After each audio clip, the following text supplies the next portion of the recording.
கண்ணக்குழி வழியே தொண்டக்குழி நுழைஞ்சு குளம் போடலாமா? நெஞ்சு குழி நடுவே மையா கொள்ளாதே. அச்சு வெள்ள அழகே உச்சி வெயில் நிலவே இச்சு வச்சு என்ன ஈரம் செய்யாது.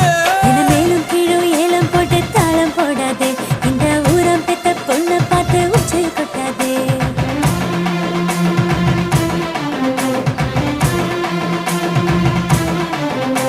என பூவுக்குள்ள தென பல பூட்டி வைக்காதே. நம்ம அதா கோவில் யானைய பொல்லாட்டி வைக்காதே. காதலா காதலா ஓடி வரவா யாரும் இல்லா நேரம் பார்த்து தேடி வரவா. வானிலா தென்னிலா கூடி வரவா ஆடி மாச காத்து போல ஆடி வரவா.